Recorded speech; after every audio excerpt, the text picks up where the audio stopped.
زمانے سے ہم نیک عمل کرتے تھے وہ فوت ہو گئے ہیں، اب ان کے شکل کے بت بنا کر رکھ لے تو جیسے ان کے پاس اللہ کی عبادت کے عمل کرتے تھے وہ کرتے رہے۔ انہوں نے بت بنائے تھے پہلے نیک لوگوں کے طریقے پر عمل کرنے کی صورت بنائی۔ اب وہ لوگ تو سب ان نیک لوگوں کے کئی شور بت بیت اللہ کے پاس بھی رکھ دیے تھے، وہاں بھی نیک لوگ تھے، لیکن شیطان دشمن ہے، بعض لوگوں کے دلوں میں ڈال دیا تمہارے باپ دادا یہاں بیت اللہ میں آ کر ان بتوں کے سامنے سجدے کرتے تھے۔ شیطانی اثر سے سب لوگ بیت اللہ کے پاس جو نیک لوگوں کے شکل کے بت رکھے ہوئے تھے سب آ کر وہاں ان کے سجدے کرنے لگ گئے۔ بیت اللہ کے پاس بھی گناہ شروع ہو گیا۔ تو جب لوگ نیک عمل چھوڑ کر گناہ میں ہو جاتے ہیں تو اللہ پھر ہدایت کے لیے پیغمبر بھیجتے ہیں۔ تو اس وقت اللہ تعالیٰ نے محمد صلی اللہ علیہ وسلم کو ہدایت کے لیے بھیجا، اور آپ کا حال آتا یہ ہے کہ آپ کے پیدا ہونے کے بعد تھوڑے وقت کے بعد والد فوت ہو گئے۔ اسباب والد بناتا ہے وہ فوت ہوگا، لیکن پیغمبروں کے دل میں اللہ تعالیٰ دل میں نور کامل بھر دیتے ہیں کہ سب کو اس نور کو حاصل کرنے کی کوشش کریں۔ تو اس لیے پیغمبر بچپن سے بھی دل میں نور بڑا ہوتا ہے، اللہ کے رضا کے عمل کرتے۔ اب جب آپ کی اتنی عمر ہو گئی خدمت کے کام کر سکتے ہیں تو آپ جن کی خدمت کی ضرورت ہوتی اللہ کی رضا کے لیے ان کی خدمت کے کام کرتے۔ کوئی یتیم بچہ ہے والد فوت ہو گیا، اس یتیم بچے کے سارے ضرورت کے کام آپ صلی اللہ علیہ وسلم کرتے۔ کوئی بوڑھا ہو گیا کام نہیں کر سکتا اور اس کی اولاد کوئی نہیں، یا اولاد ہے وہ کہیں چلی گئی یا کچھ اور ہے، ان بوڑھوں کی خدمت بھی آپ کرتے۔ کوئی بیمار ہو گیا، بیماری کے حالت میں اس کا کوئی خدمت کرنے والا نہیں، آپ اس بیمار کی بھی خدمت کرتے۔ تو اللہ تعالیٰ کے پیغمبر تو بچپن سے ہر کام اللہ کی رضا کے لیے کرتے ہیں، خدمت کام بھی اللہ کے رضا کے لیے۔ تو آپ کی خدمت کے کاموں کو دیکھ کر ساری بستی والے کہنے لگ گئے کہ محمد صلی اللہ علیہ وسلم بہت اچھے ہیں، بڑی خدمتوں کے کام کرتے ہیں۔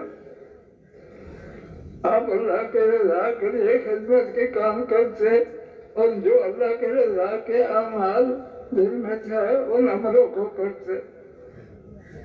اب اس وقت حال یہ ہو گیا کہ وہ نیک عمل فوت ہو گیا، تو لوگوں نے سوچا کہ نیک عملوں کے پاس بیٹھ کر ہم عمل کرتے تھے، اب ان کی شکل کے بت بنا کر رکھ لیں، ان کے پاس اسی طرح عمل کریں جیسے ان کی زندگی میں کرتے تھے۔ حال بناتا ہے کہ بیت اللہ میں 360 نیک لوگوں کے شکل بنا کر رکھ دیے۔ بیت اللہ میں بھی آتے تو اللہ کے رضا کے عمل کرتے، لیکن بعد میں شیطان دشمن ہے، اس نے لوگوں کے دل میں ڈال دیا کہ تمہارے باپ دادے ان بتوں کے سجدے کرتے تھے۔ اب لوگ بیت اللہ میں آ کر بتوں جو نیک لوگوں کے شکل کے رکھے ہوئے تھے ان کے سامنے سجدے کرنے لگ گئے۔ بیت اللہ میں بھی گناہ کے کام شروع ہو گئے۔ تو اللہ بڑے مہربان ہے، جب لوگ گناہ میں ہو جاتے تو اللہ پیغمبر بھیجتے. تو آپ صلی اللہ علیہ وسلم نے محمد صلی اللہ علیہ وسلم کو ہدایت کے لیے بھیجا. آپ کہا رہتا ہے کہ آپ کے پیدا ہونے کے بعد والد فوت ہو گئے تھے، اسباب کوئی نہیں تھے، لیکن پیغمبر تو ہر وقت نیک عمل کرتا. حکم آنے سے پہلے آپ خدمت کے کام بہت کرتے. کوئی بوڑھا ہے، اس کی اولاد کوئی نہیں، خدمت کی حاجت ہے، آپ اس بوڑھی کی بھی خدمت کرتے. کوئی بیمار ہو گیا، بیماری کے حال میں اس کا کوئی خدمت والا نہیں، آپ بیماروں کی خدمت کرتے. کوئی بچہ یتیم ہے، والد فوت ہو گیا، اس بچے کے کوئی ضرورت کی خدمتیں نہیں کرتے، آپ صلی اللہ علیہ وسلم یتیموں کی بھی خدمت کا کام کرتے. اللہ کی رضا کے لیے ان کاموں کو دیکھ کر سارے بستی والے کہنے لگے محمد صلی اللہ علیہ وسلم بہت اچھے ہیں، بڑی خدمتیں کرتے ہیں. اب اللہ کا حکم آپ پر آ گیا، لا الہ الا اللہ محمد رسول اللہ. اس وقت کا حال یہ تھا کہ کچھ نیک لوگ فوت ہو گئے، بیت اللہ کے قریب رہتے تھے. جب فوت ہو گئے تو لوگوں نے سوچا ان نیک لوگوں سے نیک عمل سیکھتے، ان کے پاس نیک عمل کرتے تھے. وہ فوت ہو گئے ہیں، ان کی شکل کے بت بنا کر رکھ لو اور پھر ان کی زندگی میں جیسے عمل کرتے تھے ویسے کرو. اور 360 نیک لوگوں کے بت بنا کر بیت اللہ کے پاس رکھ دے. لیکن عبادت اللہ کی کرتے جیسے نیک لوگوں کے سامنے. شیطان دشمن ہے، بعض علی جو اولادیں تھی ان کے دلوں میں ڈال دیا تمہارے باپ دادے ان بتوں کے سجدے کرتے تھے. اب لوگ بیت اللہ کے پاس نیک لوگوں کی غالباً 360 شکل کے بت رکھی ہوئے تھے. بیت اللہ میں جاتے تو ان بتوں کے سامنے سجدے کرنے لگ جاتے. جو بیت اللہ رحمت کی جگہ تھی وہاں گناہ شروع کر دیا. تو اللہ بڑے مہربان ہیں، جب لوگ گناہ میں ہو جاتے تو اللہ پیغمبر بھیجتے. تو اللہ نے ہدایت کے لیے محمد صلی اللہ علیہ وسلم کو بھیجا. آپ کا حال یہ تھا کہ آپ کے پیدا ہونے کے تھوڑے وقت کے بعد والد فوت ہو گئے، آپ یتیم تھے. لیکن پیغمبروں کے دل میں اللہ تعالیٰ بچپن سے نور بھر دیتے. تو جن کا دل میں نور بھرا ہوا ہو وہ ہر وقت نیک عمل کرتا. تو آپ صلی اللہ علیہ وسلم کوئی یتیم بچہ ہے، والد فوت ہو گیا، اس کی خدمت کے کام کرتے. کوئی بوڑھا ہو گیا، اولاد کوئی نہیں، یا اولاد کہیں چلی گئی، وہ خود کچھ نہیں کر سکتا، آپ بوڑھوں کی خدمت کرتے. یتیموں کی، بوڑھوں کی. کوئی بیمار ہو گیا، بیماری میں اس کی خدمت والا کوئی نہیں، آپ بیماروں کی خدمت اللہ کے رضا کے لیے کرتے. تو خدمت کے کام آپ ایسے کرتے تھے.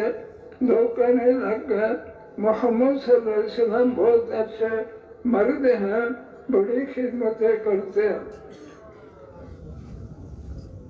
اب جب وہاں پر اللہ کا حکم آ گیا کلمے کا، لا الہ الا اللہ محمد رسول اللہ، تو آپ کو اللہ نے حکم دیا کہ ساری دنیا والوں کو کلمہ پڑھاؤ، کیونکہ جو موت تک کلمہ نہیں پڑھے گا مرتے ہی دوزخ کے عذاب میں جائے گا. آپ پر حکم آ گیا تو آپ نے پھر بیت اللہ کے پاس نیک لوگوں کے بت رکھے ہوئے تھے. لوگ بیت اللہ میں آ کر بتوں کے سجدے کرتے تھے. تو آپ کلمے کی دعوت دیتے کلمہ کے معنی عبادت کے لائق کو لا الہ الا اللہ، عبادت کے لائق کوئی نہیں مگر ایک اللہ۔ عبادت کیسی کرنی ہے؟ محمد صلی اللہ علیہ وسلم اللہ کے رسول ہیں، وہ جو بتا رہے ہیں اس عبادت کو کرو۔ اب جو بھی کلمہ پڑھ لیتا وہ بیت اللہ میں جاتا تھا۔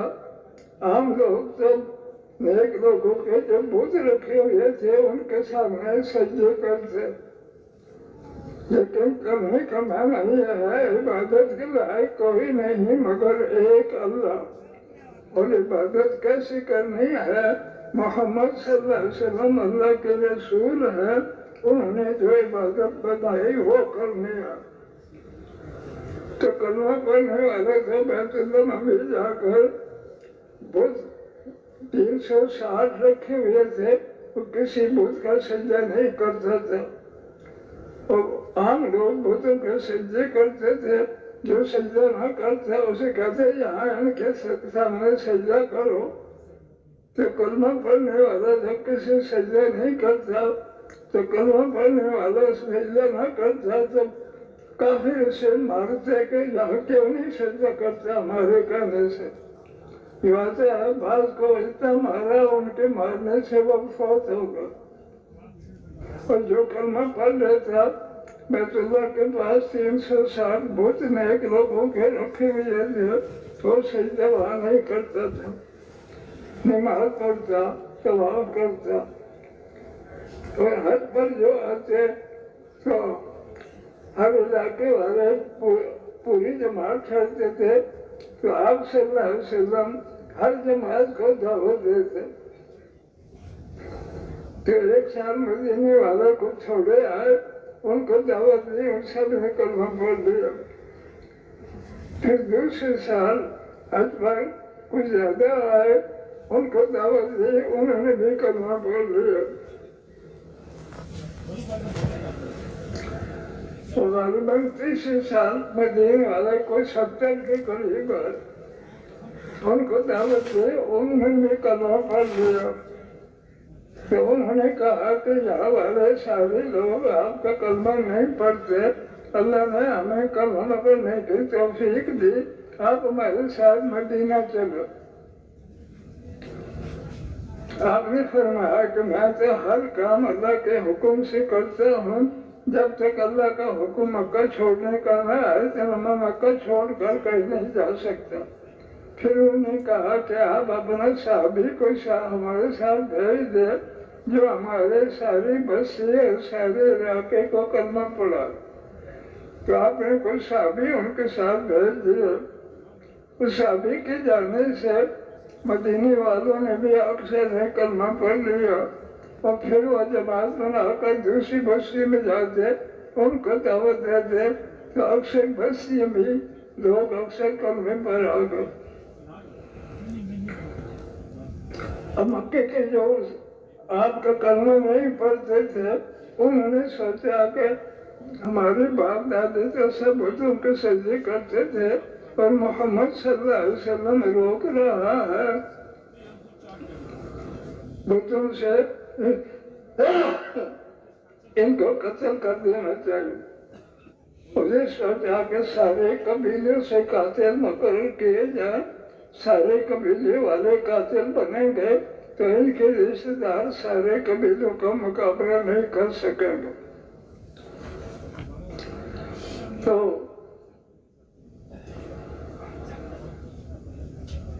تب تقریباً 100 سے کچھ کم قتل کے لیے آپ کے بستی کے بعد لائن بنا کر بیٹھ گئے، اب نکلیں گے قتل کریں گے۔ جب انہوں نے قتل کی ترتیب بنا لی تو اللہ نے حکم بھیج دیا کہ اب آپ مکہ چھوڑ کے مدینہ چلے جائیں۔ آپ کا جو اللہ کا حکم ہوتا تھا وہ کرتے تھے۔ آپ رات کو نکلے، ذکر کرتے ہوئے مٹی اٹھا کر پھینکی، اللہ نے وہ مٹی سب کی آنکھوں میں ڈال دی اور سارے آنکھوں کو ملنے لگ گئے، اور آپ نکل کر مدینے پہنچ گئے۔ مدینے کا ماحول دین کا تھا، تو اس لیے آپ نے مشورہ کیا کہ اب ساری بستیوں کو کلمہ پڑھانا ضروری ہے، کیونکہ جو موت تک کلمہ نہیں پڑھے گا اللہ کی رضا کلمے میں ہے، جو موت تک کلمہ نہیں پڑھے گا مرتے ہی دوزخ کی آگ میں جائے گا۔ تو اس لیے پھر مدینے کے صحابہ جماعت بنا کر بستیوں میں جاتے اور ان کو کلمے کی دعوت دیتے، اکثر بستیاں کلمہ پڑھ لیتے،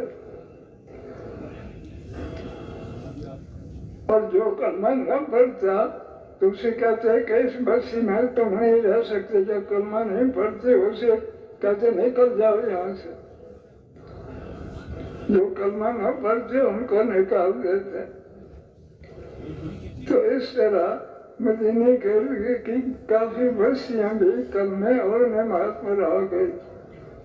مکے میں بھی خبر پہنچ گئی کہ مدینے والے تو سارے لوگ، مدینے والے اور علاقے والے ان کے کلمے پر آ گئے، باپ دادے کے بتوں کو چھوڑ دیا، زیادہ فوج بنا کر ان کو قتل کرنا چاہیے۔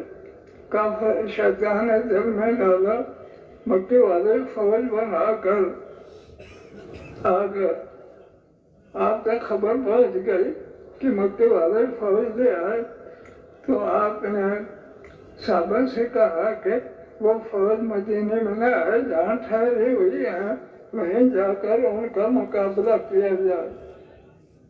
تو غالباً کوئی 360 صحابہ تیار ہو گئے۔ جہاں مکے والوں کا لشکر تھا قریب پہنچ کر رات کو ٹھہر گیا اور اللہ سے دعا مانگتے رہے کہ اللہ ہمیں اللہ آپ کا کلمہ پڑھنے کی توفیق عطا فرمائے۔ اب یہ مکے والے قتل کرنے کے لیے آ گئے، آپ ہماری حفاظت فرمائے، کیونکہ کلمہ پڑھنے والے جانتے تھے سب کام اللہ کرتے ہیں۔ رات کو دعائیں مانگتے، جب سورج نکلنے کے بعد لڑائی کے لیے کھڑے ہوتے تو آپ صلی اللہ علیہ وسلم صحابہ کی دعا پر کئی فرشتے بھی ان کی مدد کے لیے بھیج دیتے۔ کافر بھی دیکھتے کہ آسمانوں سے بھی فوج ان کی مدد کے لیے آ رہی۔ تو کتابوں میں آتا ہے کہ تقریباً 3 منٹ لڑائی کے بعد کافر بھاگ جاتے تھے، سامان چھوڑ جاتے تھے۔ تقریباً 3 منٹ، 4 منٹ یا 5 منٹ لڑائی شروع ہونے کے بعد سامان چھوڑ کر بھاگ جاتے۔ تو بس یہ لیے اکثر کلمہ پڑھنے پر آ جاتے، اور جو کلمہ نہ پڑھتا اسے کہتے اس بستی میں سے بول رہیں گے جو کلمہ پڑھے، جو کلمہ نہیں پڑھتے وہ کہیں اور جگہ چلے جائیں، ان کو نکال دیتے۔ ساری بستیاں کلمے پر آ گئے، جو کلمہ نہ پڑھے اسے بستی سے نکال دیتے تھے۔ پھر حال آتا ہے کہ بعض بستی والوں نے یہ سوچا کہ ہم کلمہ نہ پڑھیں تو ہمیں نکال دیں گے، لہذا ہم بھی کلمہ پڑھ لیں۔